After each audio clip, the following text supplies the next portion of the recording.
Welcome, Deborah. We're so glad to invite you into the Sisterhood. Thank you so much for having me. This is exciting. And I'm excited to hear about your new book, which is about seasons of relationships. And today in this marriage series, we're talking specifically about marriage. So, we're just going to jump in. Can you jump into Let's really do what it. are the seasons Yeah. of marriage and tell us a little bit about those seasons? Yeah.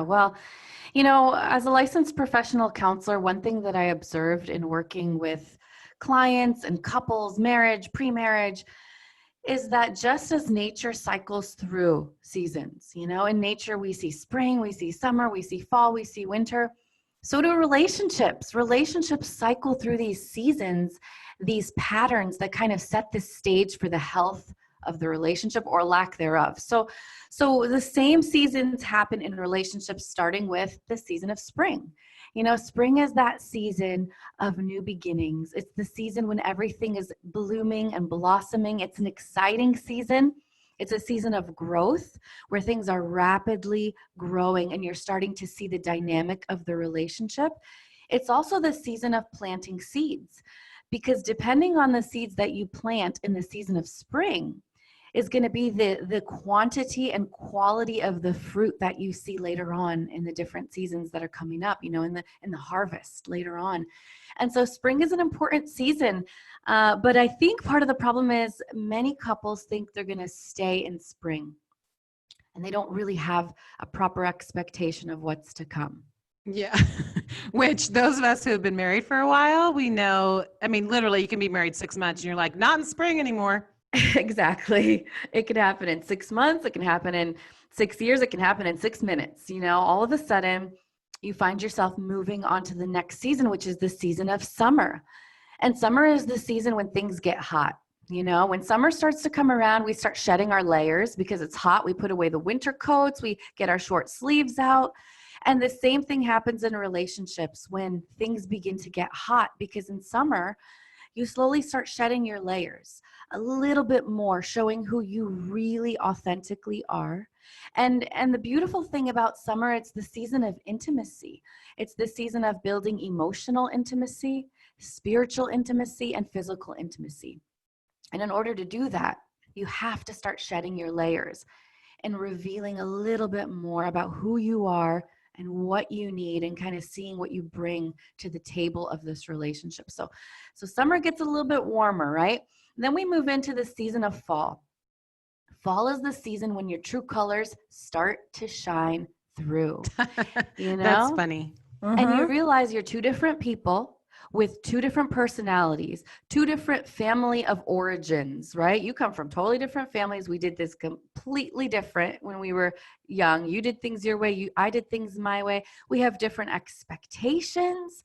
And all of a sudden you realize, man, this person's not who I thought they were. The green is gone. And now I'm faced with all of these new colors that I didn't even know existed. Not only that, in the season of fall, the leaves begin to fall and the branches are left bare, and there's nowhere left to hide in the season of fall. It's really a season of vulnerability and of true authenticity. But the thing about fall is when you start seeing all these differences, it can really cause conflict. So I always say that fall is that season of navigating conflict and communication. And a lot of times people are scared of the season of fall. They try to avoid it. They don't want to go near it. But if you would see the conflict as an opportunity for deeper connection, then fall is one of the greatest seasons to be in, because it invites you to something a little bit deeper than you had before. So that would be the Brene Brown season. Yeah, she the would love season that of season. vulnerability. Yep, she would love the season of fall. You bare the branches are bare, and you're really exposing who you are in a very real way. And then we move on to the season of winter. And winter is the season when things begin to cool down. The infatuation of spring is no longer there. And it's a season of comfort. I like the season of winter because it's a really comfortable season. You're really getting comfortable with each other, maybe too comfortable.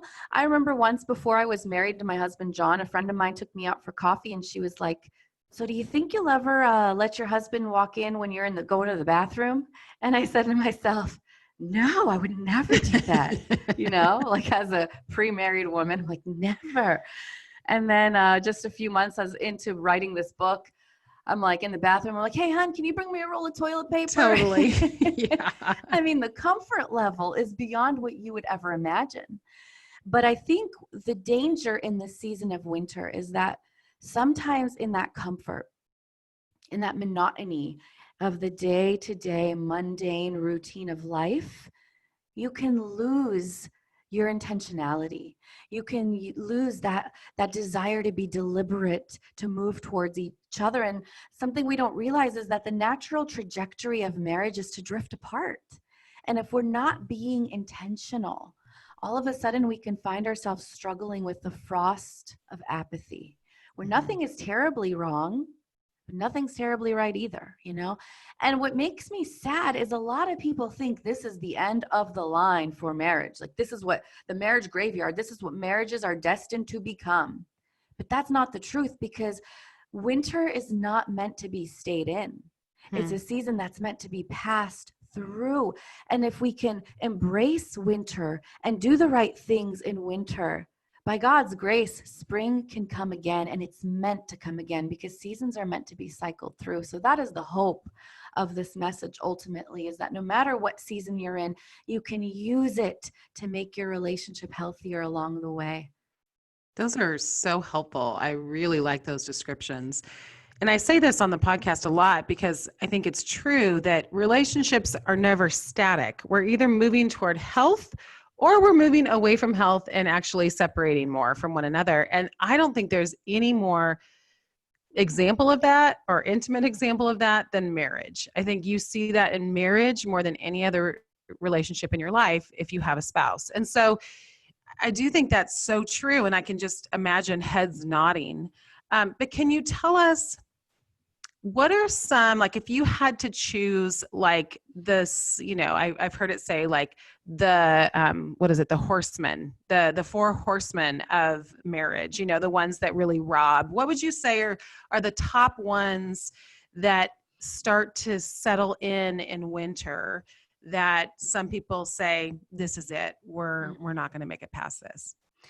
Well, what's really interesting is that the severity of your winter season is sort of determined by how you've passed through the other seasons and if you've made the most of the other seasons. For example, the season of spring is a season of growth, and in that section I talk specifically in a chapter about how growth is give and take. And a lot of times we find ourselves in a relationship where the pattern is give, or take. And it's not give and take. And if you don't correct that in the season of spring and have a healthy reciprocity back and forth, being able to say what you need and have expectations, you're going to struggle severely in the season of winter. Let's say the season of summer. One of the components to the season of summer is emotional connection. And you've got to be deliberate about emotional connection. It's like weaving a spider's web. Every time I connect with you emotionally, every time I share my heart, every time we share a hobby, an interest, a thought, a dream, a conversation, I am building strings of emotional connection to you. And those strings are getting stronger and stronger with each time. Now, if I'm not working on building those strings of emotional connection, I'm going to get to winter and I'm going to realize, wait a second, I don't even know this person anymore. I don't have any connection with them anymore. And you'll find yourself struggling more in the season of winter because you didn't navigate through summer in the way that you ought to. Or if you don't navigate through conflict in the way that you ought to in the season of fall, it's going to begin to have an impact on the severity of what you're going through in the season of winter. So the beautiful thing, the hopeful thing about this season of winter, it's not that you reach this place and you're like, I'm done, there's nothing more I can do. I mean, there's so many things that you can do. You can decide to start the cycle over, okay? We're going to start back in spring, and this time around, we're going to be intentional, and we're going to go through it the proper way, and we're going to take these things and make the most out of what we've been given. How long would you say when a couple is cycling through this? Because I can see someone saying, well, I want to get to spring really fast, or I want to get to fall, or we're in fall and I want to pass through winter as quickly as possible. Is there some kind of timeline that people can expect, or can you do this in a weekend, go through all 4 seasons? What are, when you're talking about this, are we talking years per season, or are we talking? Good question. Give us some guidelines so that people know the variety of timeframes that this could be used. Well, I laugh when you said a weekend because, you know, a weekend comes to mind where on a Friday, John and I were in spring, and by Sunday night, we were in fall. Like, oh my gosh, isn't that true? So sometimes, depending on what's going on in your life and how long you've been married, I mean, seasons is sort of the backdrop, the template we're looking at this idea through the template of seasons, but it's not necessarily linear in the sense that it takes 3 months to pass through each one. I mean, there's no formula for how long it takes each couple, because we're all different and we're all unique and we all are dealing with different things. But I think the key is opening our eyes to identify what we're actually going through in this season and what we actually need to work on as far as what's top on our priority list. You know, maybe your schedule is so busy and you haven't made time for emotional connection because you don't have the time, you know, and you're just passing each other like ships in the night. So you've got to focus on the season of summer and figuring out how to make time for that emotional connection. Maybe you're just constantly fighting, you know, there's always a buildup of tension and a lack of affection, and you're just always upset with each other and feels like you could start a fire at any moment. I mean, you're in the season of conflict and there's things you need to do to figure out how to navigate conflict in a healthy way. And love in every season, I do my best to lay out practical steps for each couple. There's reflection questions at the end for each couple, but there's also suggestions like 9 steps to make sure you're navigating conflict in a healthy way, because these things aren't just things that we can wish ourselves into the next season. You know, we actually have to do the work to get into the next season. Mm-hmm. I really like that, because I think a lot of people, we just think things are passively happening to us. Like, this is just the way it is because he is fill in the blank, right? But what you're saying is, no, we actually have a choice here, and we can make some intentional choices that will move our relationship in a different direction. But I'm thinking that probably the people who are really motivated to watch this, or I'm sorry, I'll rephrase that. I am thinking that a lot of the listeners today maybe are in a season of fall or winter, and that's why they're really motivated to listen to this, because they are in that season and they do feel stuck. So can you give us maybe some anecdotal stories of people that, and again, we're going to protect people's, identities, but just some anecdotal stories of how people have moved through those seasons and what they've done? Yeah, absolutely. You know, so many different people come to mind that I've worked with and that I've talked to over the years. But the biggest theme that comes up in the season of winter, I think, is when you're struggling with a lack of emotions and you don't really feel like doing the next right thing. You just don't. Like, you don't have it in you, you know? And that's when love takes on a different meaning. When we look at 1 Corinthians 13, we see that love is defined as a list of action steps, right? We always read that passage in marriages and weddings, and it's such a cutesy passage until we get to the brunt of it and we don't feel like loving. And we look at this list, and it's a list of action steps. It's a list of things to do in order to respond in love to the person that God has given you. And I think of a woman specifically that comes to mind who was struggling in the season of winter with her husband, and more so because he wasn't willing to do the work. You know, she was motivated, he wasn't.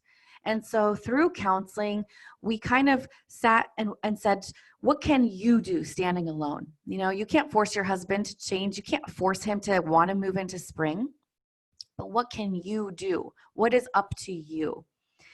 So she realized it was up to her to start expressing her needs. She'd been very passive. And a lot of times women confuse selflessness with passivity. We're quiet. We don't say what we need. We just keep taking it. That's not selflessness. That's being passive. So the first step was for her to start recognizing that she had needs and she needed to express them in a healthy way. She started learning to express her needs, learning to set boundaries, and then learning to start acting on the action steps of love, even when she didn't feel like it and even when she wasn't getting anything in return. And it didn't happen overnight. Let me just guarantee you that, because it took them months, even years to get into the season of winter. It's not going to be overnight that you move into the season of spring. It takes months to move into the next season.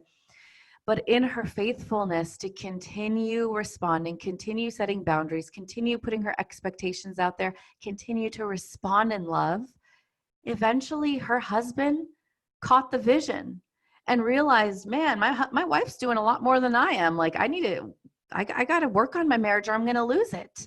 And eventually he joined her in counseling and they were able to work on moving into the season of spring together. And the reality is, winter is not the end of the destination, you know? And if both of you can't catch that vision, at least one of you can catch it. At least one of you can start that process and trust God with the part that you can't control. So what I'm hearing even in this section is that as an individual, we have to get healthy before we can really come to a marriage in a healthy way. So can you speak a little bit to just individual health and how we don't lose ourselves in a marriage and we continue to move toward health as just an individual person? Yeah, it's interesting. The main theme behind my blog, truelovedates.com, is that healthy people make healthy relationships. And what's interesting is a lot of times people come to me in marriage counseling and they want to work on their marriage, but I always back up and say, well, first let's work on you as individuals. And a lot of times I will actually separate them to start taking inventory of their personal health. You know, how are they doing when it comes to give and take relationships? How are they doing when it comes to emotional connection? And is there anything preventing them from connecting in a healthy way? Maybe there's issues from your past, you know, maybe you're so used to a lack of emotional connection because you grew up with a lack of emotional connection that you don't know how to connect emotionally in your marriage, or you're not expecting it, you know, you've turned that part off.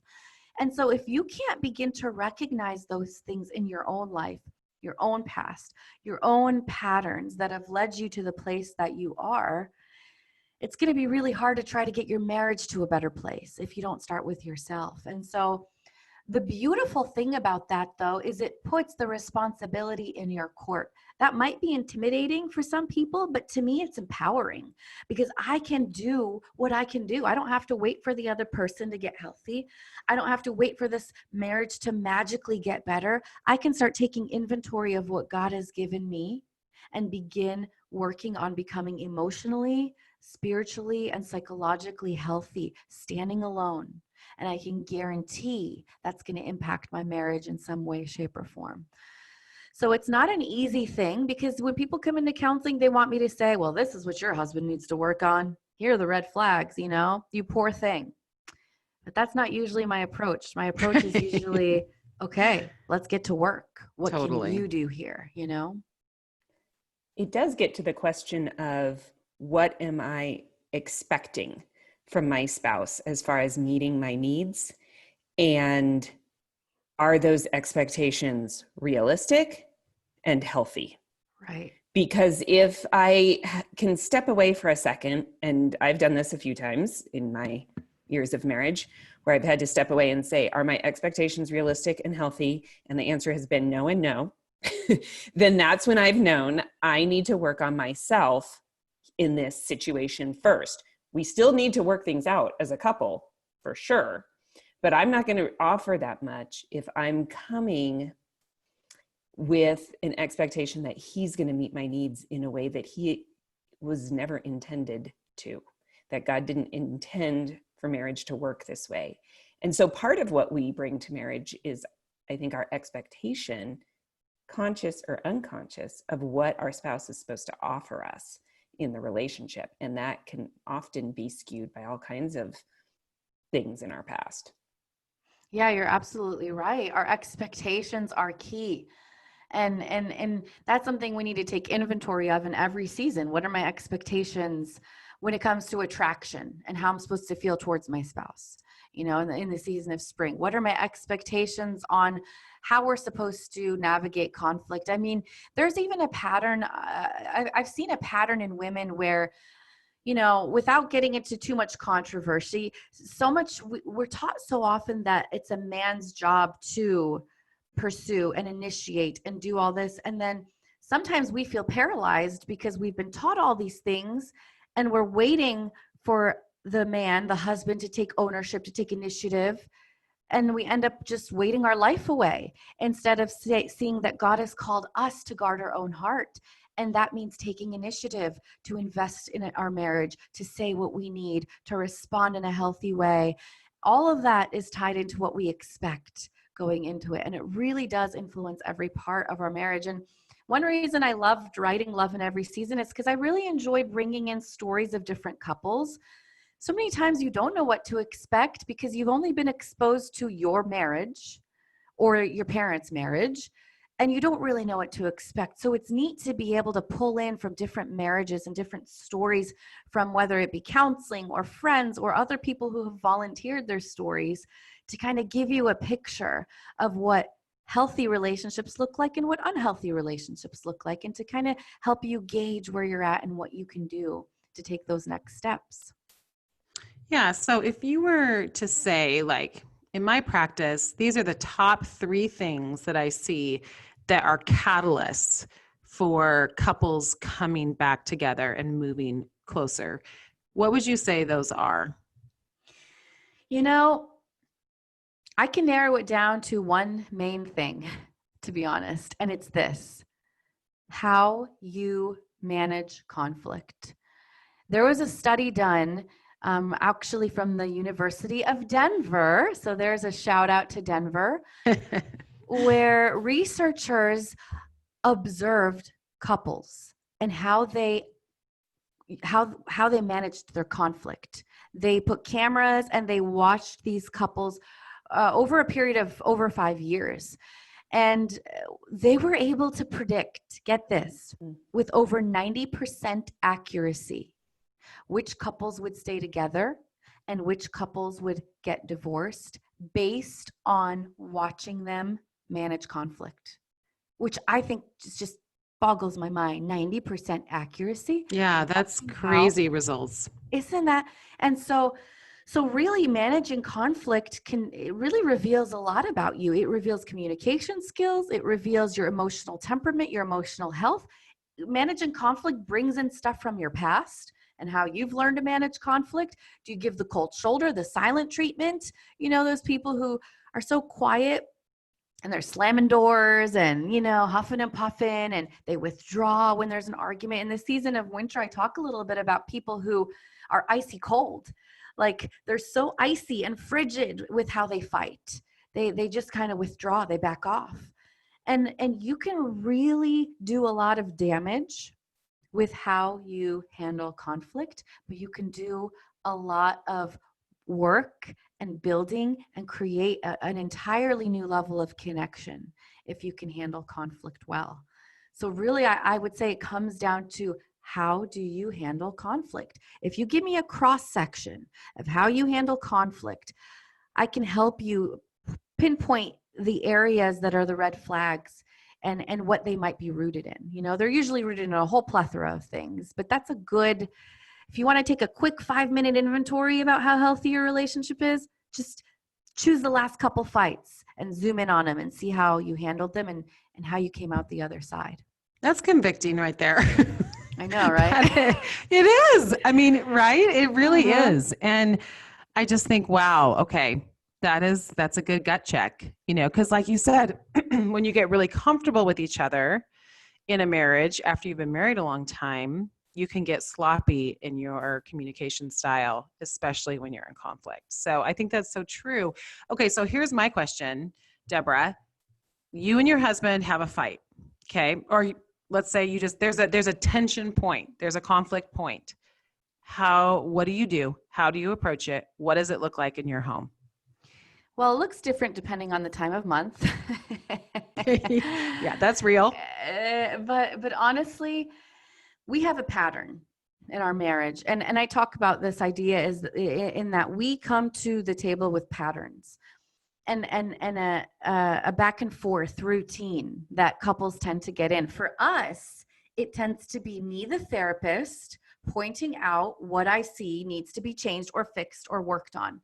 Because my spiritual gift is to point out flaws, Right. That's just where I am at. And I do feel like God, in a way, has, I have this prophetic sense. I like to make it positive, prophetic, where I can say, I'm speaking into this situation and this is what needs to be fixed. And that's a great skill to have as a therapist.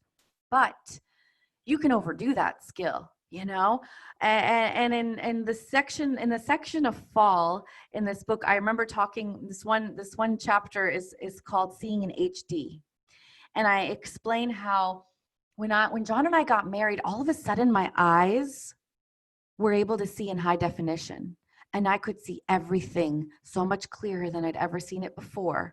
All the colors were vibrant, but now I was seeing too much. And I was seeing flaws, and I was nitpicking, and I'm like, "Ooh, that's not good. Ooh, you need to work on that. Ooh, we need to change that." So that's my stance as I come at it, like, let's do this, but it's mostly, I need you to change this, Mm-hmm. And his default is to just not want to deal with it, not want to talk about it, to withdraw. That's kind of his default, is not to go into the emotional deep end. So if we're not careful, we can end up playing a game of cat and mouse, where I'm chasing and he's running away. And so for us, what healthy conflict has looked like for us is for me to have caution and discretion as I'm coming into those conversations, to make sure that I have filled him up emotionally and encouraged him, not just have an empty tank and jump in with the criticism, be able to say, hey, I have told you all the positive things I love about you. Now let's talk about something we need to work on, because then he's ready and willing to accept it. He's had to then learn, when I'm about to approach something that I think we need to work on or change, that his first response shouldn't be to run away, rather to lean into it, even though it might not be comfortable. And he's gotten so much better at that. We recently did a podcast episode together where he was talking about learning to dive into the emotional deep end. And so that's kind of been our pattern. And God is teaching us along the way. Just because you're a therapist and you work with patients and clients in marriage doesn't mean that God isn't continually working on you and bringing your sins and struggles to the surface. And so I'm so thankful for grace. I'm thankful for a husband who's willing to work with me. And I'm just thankful for the opportunity to be able to use the things I've done right and wrong to help teach others how to manage conflict as well. Yeah, that is so good. This is all really helpful. You have a podcast too, right? I do. It's a hotline style show. It's called Love and Relationships with Debra Fileta. And people call in with relationship questions, and we just kind of chat about them, So it's a fun show. I enjoy it. Yeah, kind of a Dave Ramsey style. Yeah, kind of like that. Yeah, I love it. That's awesome. That's really great. Well, Debra, thank you for coming on today and for illuminating just this aspect of marriage. And I think it's encouraging, because I think people can say, okay, I'm just in this season, but that doesn't mean I have to be stuck in this season, especially if you're in one of the fall or winter ones. And so I think that actually is such an encouragement, because sometimes we feel like, oh, this is just what it is now.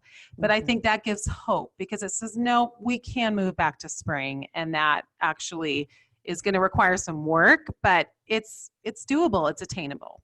And each time you pass through, your relationship can get better and better and better by God's grace. Yeah. Amen. All right, Debra, we'll have a great day, and we'll be in touch soon. Thanks so much for having me. All right. Bye-bye. Bye-bye. Bye.